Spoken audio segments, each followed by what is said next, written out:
Hello, ഇന്ന് ഞാൻ വന്നിരിക്കുന്നത് നമുക്ക് ഫ്രോക്കിൻ്റെ ആണെങ്കിലും ടോപ്പിൻ്റെ ആണെങ്കിലും മോഡലൊക്കെ വെച്ച് തയ്ക്കണമെന്ന് തോന്നുന്നുണ്ടെങ്കിൽ, അതായത് പ്ലീറ്റ് വെച്ചിട്ടുള്ള മോഡലാണ് വേണമെന്നുണ്ടെങ്കിൽ ആ പ്ലീറ്റ് വെച്ചിട്ടുള്ള മോഡൽ എങ്ങനെയാണ് ചെയ്യുക എന്നുള്ളത് കാണിക്കുന്ന വീഡിയോ ആയിട്ടാണ് ഞാൻ വന്നിരിക്കുന്നത്. അപ്പോൾ അതിനായിട്ട് ഇതേവിടെ കുറച്ച് പീസ് എടുത്തിട്ടുണ്ട്. ഒരു 7 ഇഞ്ച് വീതിയാണ് ഈ പീസിലുള്ളത്. പിന്നെ ലെങ്ത്ത് കുറച്ച് കൂടുതൽ വേണം. അപ്പോൾ അത് നമുക്ക് അതിപ്പോൾ കറക്റ്റായിട്ട് അളവൊന്നും പറയാൻ പറ്റില്ല. നമ്മൾ ഇതുപോലെ ഇപ്പോൾ ഞാൻ പ്ലീറ്റ് ഇടുന്നത് കാണിക്കും.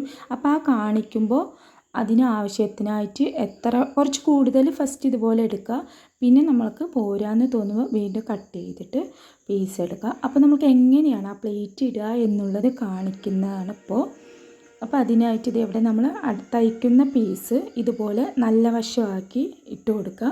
പിന്നെ നമ്മൾ പ്ലീറ്റ് വെച്ച് കൊടുക്കുന്ന ഈ പീസ് ഇത് നമുക്ക് അടിവശമാക്കിയിട്ടും വെക്കണം. അത് വെച്ചിട്ട് ഇതുപോലെയാണ് പ്ലേറ്റ് ഇട്ട് കൊടുക്കുന്നത്. ഒരേ അളവിൽ ചെറിയ ചെറിയ പ്ലേറ്റുകളായിട്ട് വേണം ഇട്ട് കൊടുക്കണമെങ്കിൽ. പതുക്കെ സ്പീഡിലൊന്നും തയ്ച്ചാൽ കിട്ടില്ല, പ്ലേറ്റ് ഇടാൻ പറ്റില്ല. അപ്പോൾ പതുക്കെ ഇതുപോലെ ഓരോ ലെയറായിട്ട് ഇതിങ്ങനെ ഒരേ അളവിൽ ആയിരിക്കണം. നമുക്ക് എന്ത് തയ്ക്കുമ്പോഴും അളവ് കറക്റ്റ് ആയിരിക്കണം. അപ്പോൾ ഒരേ അളവിൽ ഇതുപോലെ തുമ്പെടുത്തിട്ട് ഇതേപോലെ മടക്കി ഇങ്ങനെ വെച്ച് കൊടുക്കുക. അപ്പോൾ എല്ലാവർക്കും കാണുമ്പോൾ മനസ്സിലാവുന്നുണ്ടെന്ന് വിചാരിക്കുന്നു. അപ്പോൾ ഇങ്ങനെയാണ് പ്ലേറ്റ് ഇട്ട് കൊടുക്കുക.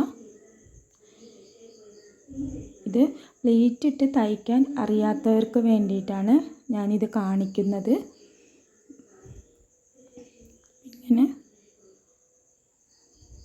പ്ലേറ്റ് ഇട്ട് കൊടുത്തതിന് ശേഷം, അതായത് നമുക്കിത് കുറച്ച് വലിയൊരു ഫ്രോക്കാണ്. അപ്പോൾ ഇതുപോലെ കുറച്ച് ഇങ്ങനെ തുണി കൂടുതൽ എടുക്കണം. പിന്നെ ഇത് കൂടുതൽ സമയം ചെയ്യാനുണ്ട്. വലിയൊരു ഫ്രോക്ക് ആയതുകൊണ്ട് കുറച്ച് വീതി കൂടുതലാണ്. അപ്പോൾ നമുക്കിതൊക്കെ ചെയ്ത് കഴിയുന്നത് വരെ വീഡിയോ കാണിക്കണമെന്നില്ല. അപ്പോൾ അതെല്ലാവർക്കും മനസ്സിലായെന്ന് വിചാരിക്കുന്നു. നമ്മൾ പ്ലേറ്റ് ഇട്ട് കഴിഞ്ഞപ്പോൾ ഇതുപോലെയാണ് വരുന്നത്. പിന്നെ ഈ താഴെ ഇതുപോലെ 1/4 ഇഞ്ച് മടക്കി അടിക്കണം. അപ്പോൾ എല്ലാവരും ഒന്ന് ട്രൈ ചെയ്ത് നോക്കുക. വീഡിയോ ഇഷ്ടമായെന്ന് വിചാരിക്കുന്നു. ലൈക്ക് ചെയ്യുക, കമൻറ്റ് ചെയ്യുക, സബ്സ്ക്രൈബ് ചെയ്യുക. ബൈ.